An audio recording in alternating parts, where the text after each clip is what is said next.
Here we go. Hi guys, welcome to Defcon Rugby. Welcome to Vic and Vern Sports Chat. I'm Vic and welcome to a show where we've got a few guests on the channel today. And of course we've got that annoying little brother of mine as well, Vern, so don't worry about it, man. We're all on. But let me just pop them all out there on the screen. As you can see, we have Mr. Jan Brandt from the Jan Brandt channel there from South Africa, a young man that also does podcasts.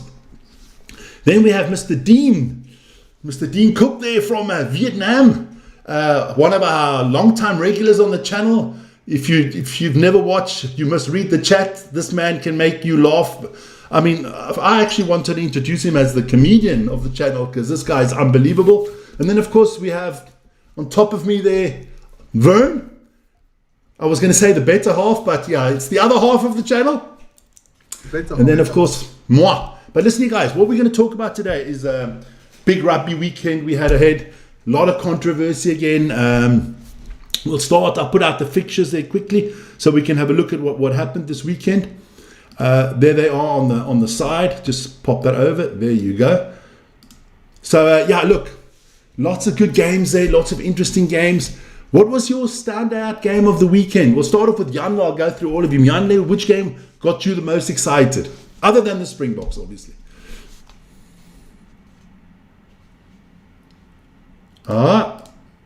There you go. Now, can I hear you, Janlu? Can't hear Janlu. Why is that? Vern, can you hear me? Yes. I hear you. Dean, you can hear me as well.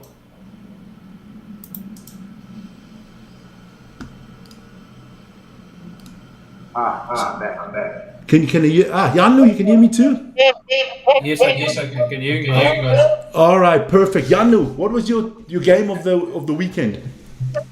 For me, it was I must go with the Scotland effort that Argentina put in the last 20 minutes. So that was for me the match of the weekend.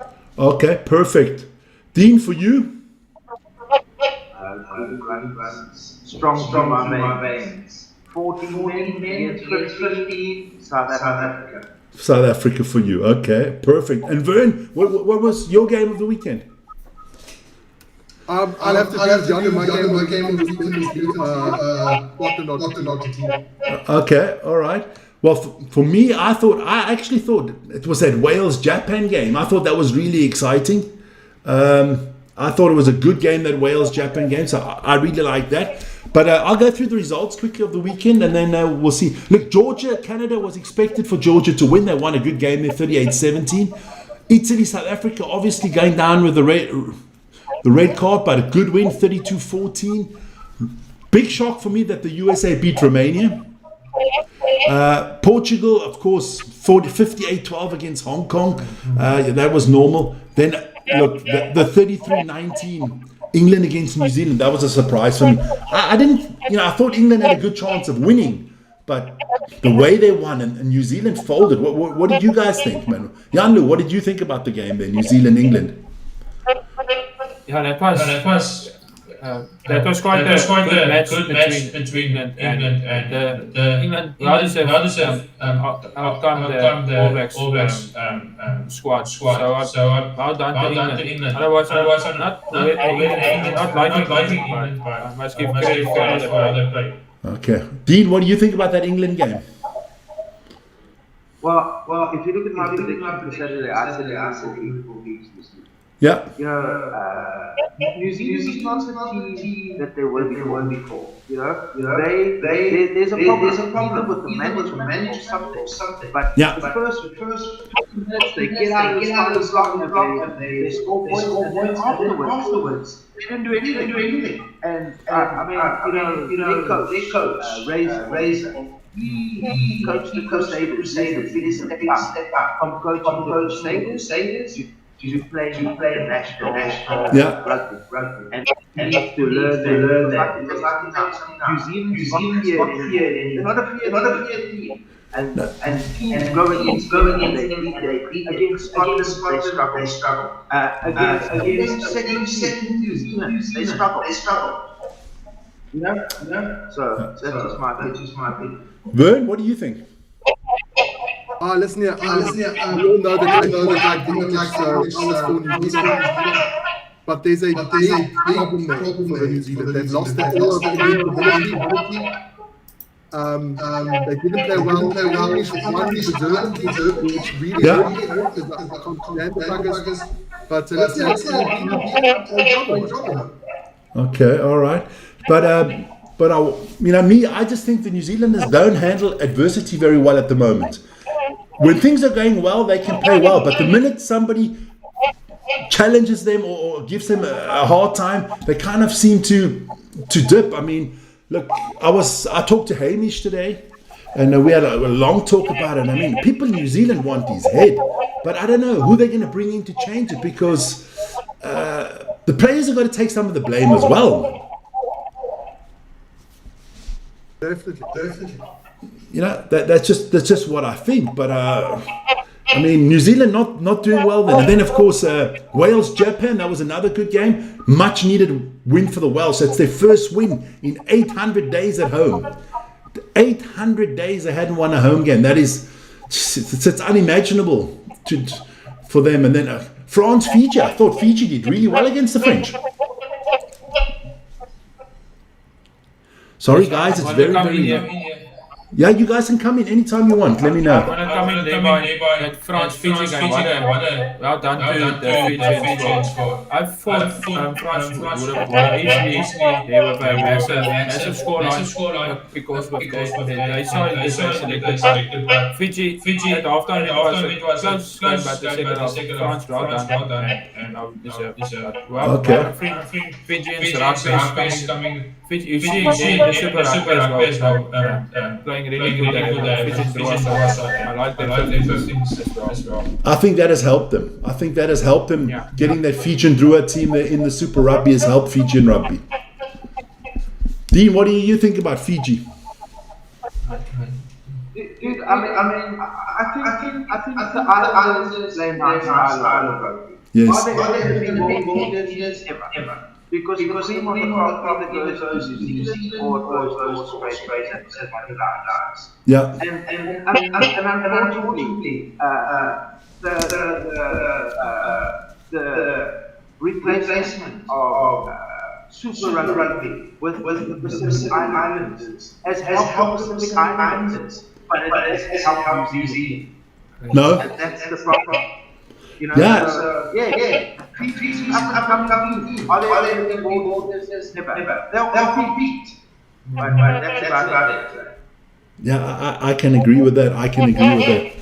But yeah, definitely. But I'm just looking at it's a terrible something terrible is in the background. I do not know what it is, but let's keep on going. But let's have a look at this. Well, okay. Then, of course, Ireland beat Australia. Australia is just one mess at the moment. I mean, Australia it's panic stations for Australia. I mean, it's 2 years out to a Rugby World Cup, and they are in all disarray. It's not exactly what they wanted. And then, of course, the game, I thought, Scotland, Argentina. I mean, what was it, 21-0 for Scotland at the beginning? And then Argentina came back. I mean, unbelievable. I always telling people that Argentina is a rugby nation on the upward, man. They are doing really well. I mean, they beat South Africa last year in the Six Nations. They've beaten New Zealand 2 years in a row. They thrashed Australia. They're doing really well, man. So we should.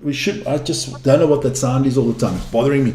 But I do think that Argentina is definitely, for me, a top 6 country in the world at the moment. Yeah. The first half, also Scotland. Absolutely. Second half, Argentina came out and played Argentina ball. Lovely running, flair rugby.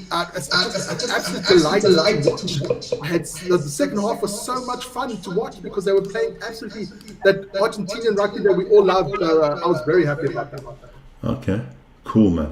That is cool. Now then I want to move on because I want to talk about the fixtures that are coming up here quickly. Just to see, this is all coming up this weekend. You can see it on the screen there. I mean, game of the round is definitely going to be South Africa or Ireland, South Africa. That's definitely the big one. France, Australia, it's got a lot of implications. Could the Australians pick up an upset here? France could drop to number 7 in the world. which would be, and then they have no more games to correct it until the 3rd of December, so they would be out of the top 6.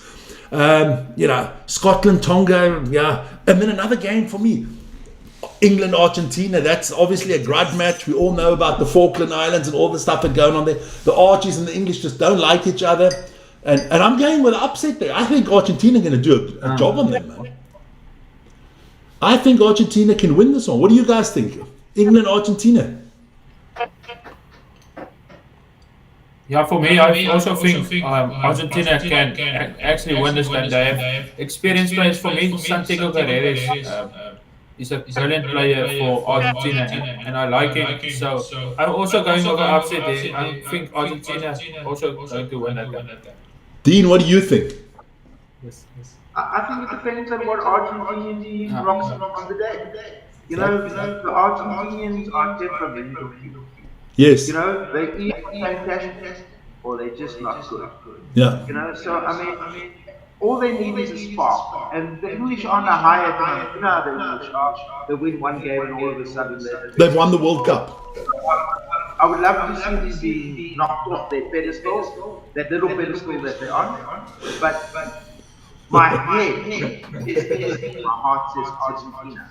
So I think it'll be a tough game. I hope from the word go, Argentina doesn't waste. They attack and they actually play. They play a beautiful brand of rugby. Yeah. I mean, you look at them. They're and that as their forwards. They combine together. I mean, some of those teams are really amazing. And on their day, they can beat any team in the world. They've proven that. This weekend, I haven't seen them win 2 weeks in a row, and that's my concern. Yeah. Vern, your favorite player there, Pollock. What is he going to do against the Argentinians? Oh, fuck. If Argentina play like they played in the second half against Scotland, they got a good chance. But also, like Dean, I think my brain says England, my heart says Argentina. Okay. All right, good. No, that's fine, man. But so we can have some good games this weekend, of course. For us, for all of us being Springbok fans, that's the game of the weekend there. Obviously, Ireland against South Africa. Ireland kind of a little bit of our bogey team the last few years, right? We've always had a little bit of problems against the Irish. But I was trying to predict Russie's lineup with Hamish today. I think we're going all guns blazing. I think we'll see the strongest team out there because against Wales we can basically play, Paul Lewis Gymnasium or something like that. It doesn't make a difference. But I think this is the big one. If we win this one, we'll be good, man. It'll be fantastic. We could actually get a 5-0 series here going. It would be great. But what do you guys think? Ireland, South Africa. Come on. Let's go early tips now. I'm going to start off with Dean. Your tip, Ireland, South Africa. Well, I mean, it's quite a difficult call because Ireland and South Africa. But Ireland's not the same team they were a year ago. No. And it's the beginning of their season. And did they really have they really had great? They played against Japan. They won 40-odd, 19. We beat Japan 60-odd. Against Australia, Australia's not the same team that we played in Johannesburg. No. Australia, they just came off the Lions tour. We just played against Italy and Georgia. They were more prepared than us, and we've gone up and they've gone down. But I believe we'll beat Ireland this week. Maybe not by a lot of points, by 8 to 10 points. But I say we beat it. All right. Yamlu, what do you think this weekend? Yeah, it's going to be a massive game. The Springboks always struggles against Ireland, and of course Ireland are at home. But I'm going with the South African. For me, they have played more matches this year over Ireland, so I think that will maybe make the impact in that game. Because we know South Africa have the experience. So I'm going, that will be a difficult one. But I'm going with South Africa. Vern? Yes. I can never go against the Boks. I'll never go against the Boks. I said the Boks by also about 8 or 10 points. No, you guys are all too modest, man. The Irish are cuck, man. We are going to thrash them, boys. I'm telling you now. This is the game all South Africans have been waiting for. The players, everything. Because we don't like those Irish. That bloody pub team there. We just don't like them. And I'm telling you now, I'm going big. I'm telling you we're going to win by more than 30. We are going to thrash the crap out of them. You heard it here first. We're going to go big, man. You guys don't want to believe it. I'm telling you now, old Eben and Jasper Visser, they already got foam in front of their mouth. They're foaming already, man. They're like dogs on heat, man. They already. Dee knows all about dogs. They're like dogs on heat, man. They are gonna go out and fucking chew them to pieces, man. Well, I just want to say, the last 2 weeks, the rugby's been a sideshow, and the rugby's Yes. been the main event. So that's a problem. Because if you forget about the Master Saga is an absolute joke. I've watched that out. Okay, and he should just got a red card. No. The problem with it is there's no consequence for any of the rest. Everybody has quiet. Yeah. So I mean, if we want to watch a rugby match. That's what we pay for because we want to see 52 men against 52 men. And I think the whole thing with rugby today is that there's no consequence for the ref. The ref can do whatever he wants. He makes players and he breaks. Yeah. And that's a problem. And if you look on Saturday in the league South African game, you got 50,000 high guys. All crying foul. And he was influenced by that. Yeah, of course. Because and guys like that, they must not have that. That's the problem. When you look at cricket has 10 umpires that do a circuit around the world umpiring. Maybe they make mistakes, but it's not a problem. You look at our games from the beginning of the year. How many red cards we had? How many bad decisions? And people can say you're just a winning South Africa. I'm not winning. It's just fact. Go look and see. Japan against Wales. Some yellow cards. It's become a joke. Well, listen here. I'm going to tell you guys something because I wrote it down because I knew we were going to talk about it. And I want to tell you guys something. Okay. So all these teams now, they've played 3 games already in this rugby autumn internationals, whatever you want to call it. Okay. So I'm going to tell you now, out of all we got the 6 northern hemisphere, and I count Japan to the southern hemisphere, just from a rugby perspective. Okay. So Scotland, out of their 3 games, have got exactly 1 yellow card. England got 1 yellow card and 1 yellow card upgraded to red. Wales got 1 upgraded to red and 3 yellow cards. France got 2 yellow cards. Italy has got 1 card in 3 games. Ireland, 1 yellow, 2 reds that were upgraded. Nothing was straight red. Argentina, surprisingly enough, has only got 1 yellow card. Australia, 2. South Africa's got 1 yellow card and 2 straight reds. New Zealand, 3 yellows. Japan, 6 yellows, and Fiji, 3 yellows. Now, I don't have a problem. Listen here. I wouldn't have had a problem if Franco Mostert and Luther Jagers were TMO, go check it. It was a 20-minute red card. I don't have a problem with that. Because every other game, only the South African games is where they went straight red. Every other game, we're not sure, we'll send it to the TMO. And I think this ref of the weekend was influenced by what happened last weekend, saying, I got to be careful now. The threshold for South Africa is here, and I think I've got to look at it myself. And I mean, World Rugby came out a few years ago and said, when they came up with this 20-minute red card and this yellow cards and all these things, what was the deal behind it? It was not to slow the game down, to say, okay, I think it's a yellow card, I'll give you a yellow card, you go off for 10 minutes, and the TMO will check in the background. Funnily enough, with every other team, it gets checked in the background, but not with South Africa. South Africa's the only team that gets straight red cards. Again, I'm not calling biased or anything like that. I do think South Africa, we've got to be careful. We've got to be very careful because I always watch a game twice, and I did watch this one twice as well. And then I look at it from a different perspective and I say, okay, what if I'm Italian now? What if I'm French? Let me have a look at it. You can give red cards for these things, but then be consistent, because the Italians targeted the head twice and they didn't even look at it. Now, I don't have a problem with the red cards. It's got to be consistent for all teams. There's my problem. The rule has to be the same for everybody. I mean, what happened to that Welsh guy that tried to kick somebody in the head? Nothing. Wasn't even mentioned. No, look, and the only nation that gets stuff rescinded and stuff like that, we never get anything rescinded. Nothing. It's all. I guarantee you, I don't know if it's come out already today. It's probably come out tomorrow. Franco Mosset's going to get 4 games. It's not going to be 3. He'll get 4. Now, if it was a Welshman, he'd get 2 games. Then they'll appeal it, and he gets 1 game. See, I don't understand. That's the only problem I have with it. I don't have a problem with. We got to be careful as South Africa that, we had a phase about 10, 15 years ago where we were the thugs of international rugby, let's be honest. I mean, we had Bakkies Botha, come on. But we got to be careful we don't fall back into that. And I always say, don't give a referee a chance to make a decision. And with 2 matches in a row, you can make that decision. Don't give him that chance. We got to play a little bit more intense. I know it's tough because both times the player was tackled beforehand, going down, and then the second player came. So for me, that's litigation, and they said there's no litigation. So I don't understand that. But that's just me. I don't want to be too South African biased, and it doesn't really fucking matter. We can beat them all with 12 men as well, man. Come on, let's be honest. Just for me, I want to come in here quickly. For me, the refs must just be consistent with the decisions they're making.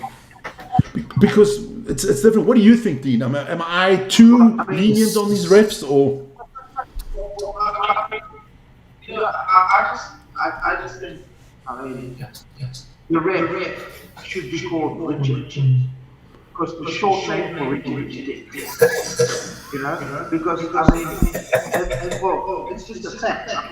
Because he has everything available to him. It becomes like a party on the field. He's 70 meters away from his screen. 70 meters. Yeah. And the TFO guy says head contact. Okay. There was no head contact. You've got a guy 6'8", and you've got a little Italian. That's 1 point. Okay. I mean, Mustard was bent on his knees. Okay.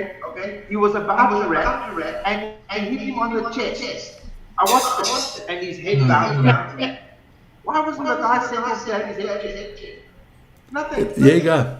But you see, I agree with you being, I'm a big guy. I'm also 6'7", almost 6'8". I'm a big guy. I agree. Us big guys, we always, people are always against the big guys, man. We always get disadvantaged. The little buggers in life get away with shit, man. That's just the way it is. Because everybody wants to protect the small guy. But you have to, you destroy guys' careers. I mean, he's a dirty player. No. He's a gentle giant. I mean, same with Luke Diago. You have to take into consideration. And I just think that these guys, they have no consequence for their action. I mean, if you look at some of the red decisions, I mean, that little Italian guy, I mean, you must go wrong in the little area that they Italy. You mustn't be on the field. It's a joke. And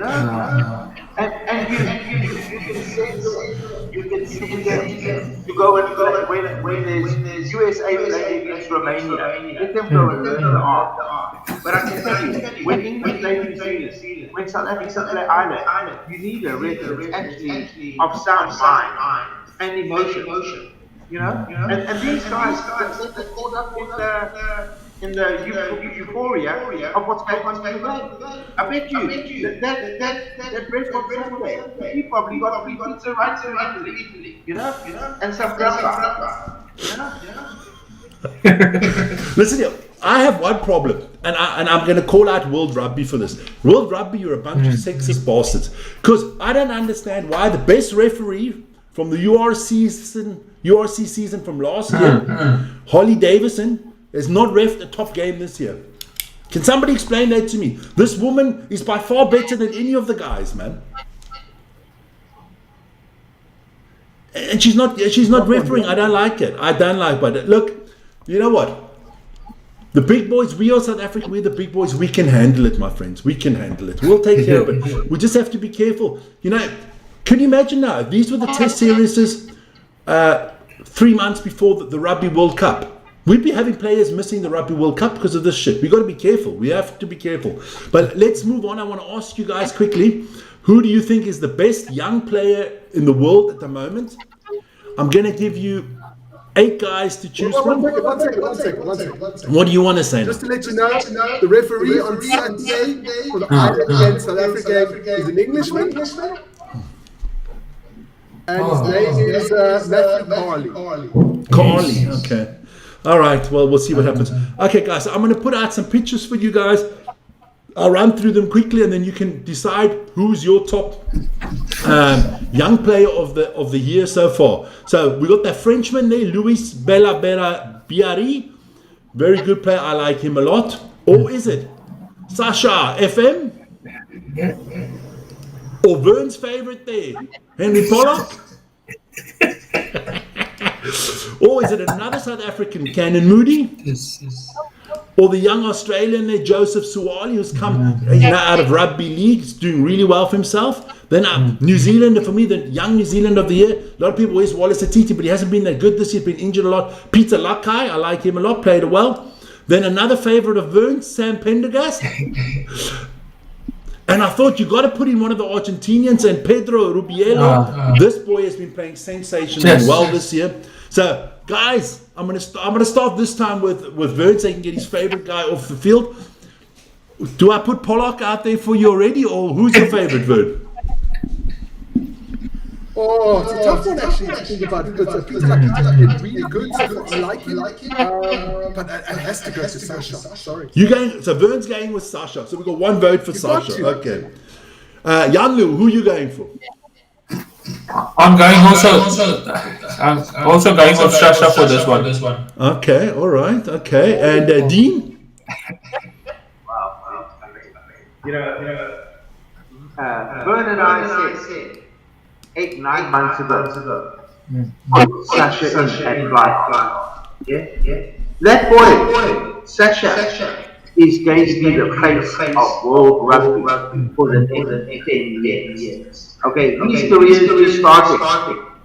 And with him, I can't see us being.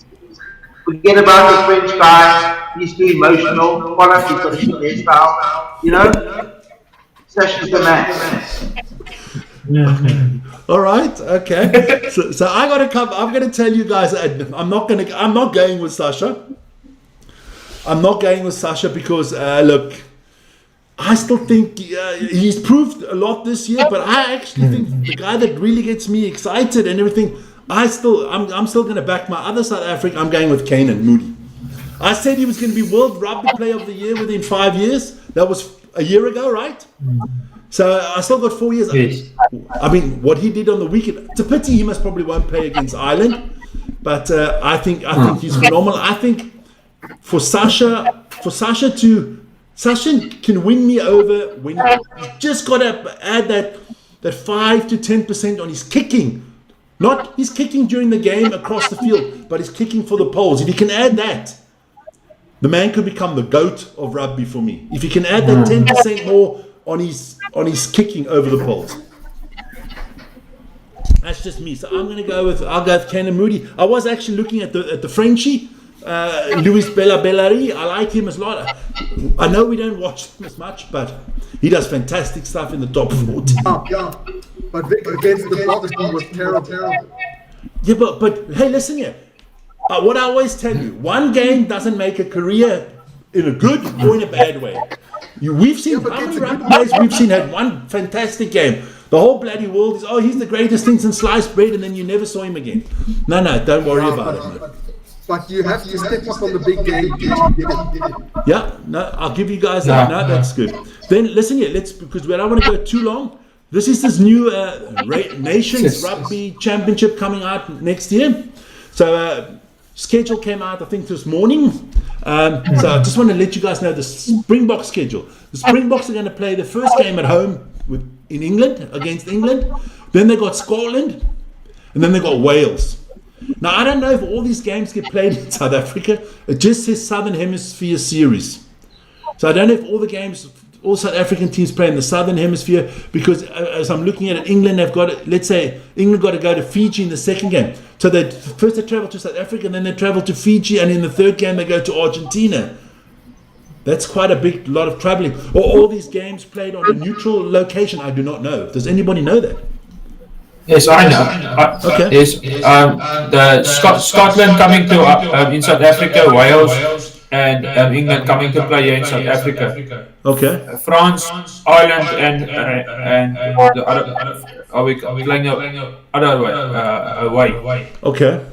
All right, because that's an interesting thing, and then that's called the Southern Hemisphere series. So the first 3 rounds will all be played in Southern Hemisphere countries, and then in November they have the next 3 games, and that'll be played in the Northern Hemisphere. And there, South Africa, we have to play against Italy in Italy, which I think is cuck because we just played them in Italy. Then we got to play against France. We just played them in France, and then we play Ireland as well. So basically, we have the exact same 3 games as we've had now the last 3 games. France, Italy, Ireland.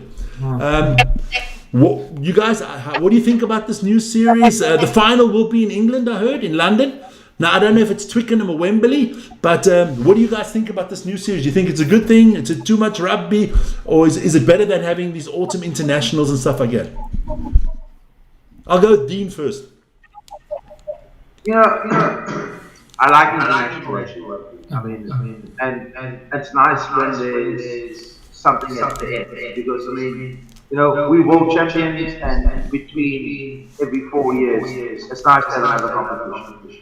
Yeah? Okay. So I think the way that system works is 3 home games, 3 away games. Yeah. The way it works, I just want to see us smash England at home. Because and then I want to see us go over there and catch them again. So those white-skinned little red-cheeked pom-poms can go to the pride. That's all I want. We can lose against any other team. Because you take Pollard, he's now world beater. He's the greatest of bread and butter. But when he comes up against somebody like Unmissable, it's a bit, gives him a nice, good, solid knock. So what you're trying to say, just 1 second, what you're trying to say is, you just said he's the best thing since bread and butter. So when he comes up against Eben's going to make bread and butter pudding. Yeah, exactly. England's always looking for a hero. I mean, you look at them, they always want somebody great. And he's now on the list. And he's a guy that hasn't proven himself. He's had a few games, and he's had a few things like this, and they scored a try, and all of a sudden he was the greatest. So I think the tournament's good. I think it's good for us. I think that world rugby is scared of South Africa's death.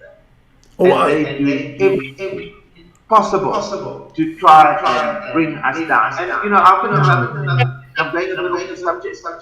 We have one of the greatest inventors of South Africa, Elon Musk. Yeah. Rasmus is the Elon Musk of rugby. Oh yeah, definitely. And world rugby cannot have that. Oh no, they hate him.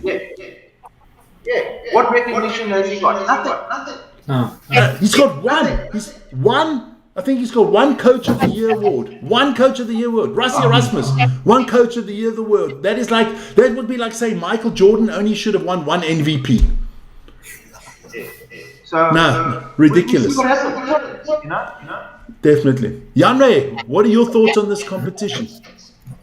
No, I think I also like the international rugby in this new format, just with this massive games. So I really like this. I like the new format. Let's see how it's going. Maybe World Rugby is going to give it a year or so to stay. But the international rugby is still, for me, there more teams playing each other with best. But still, I like the international rugby. Vern, your thoughts? Yeah, I agree with guys.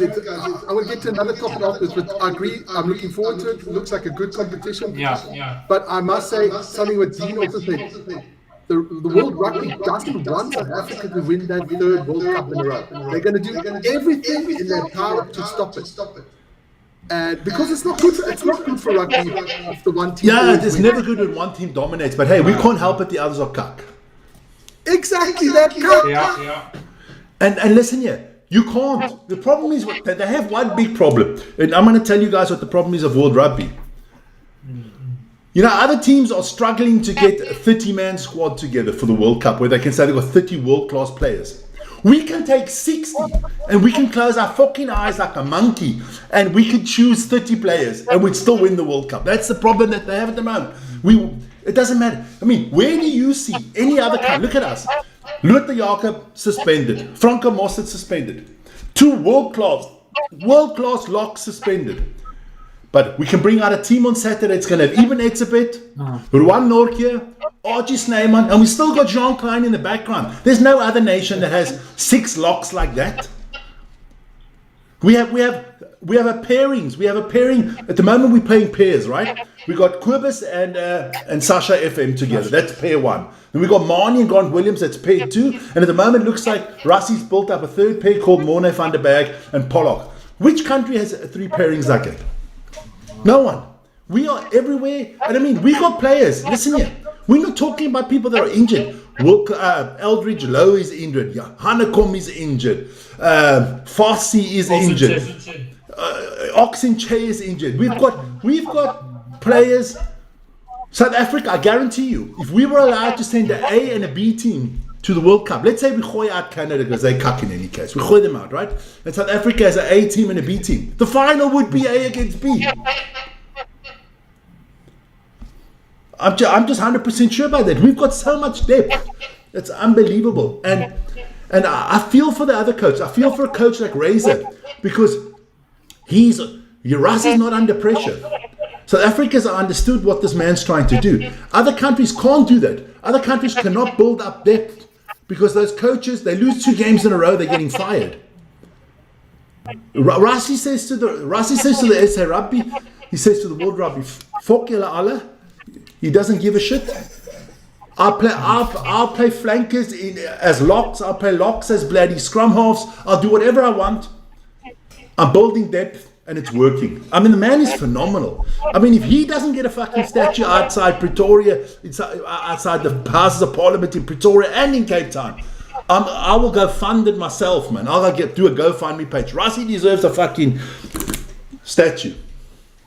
Can I just say something? Yeah, sure.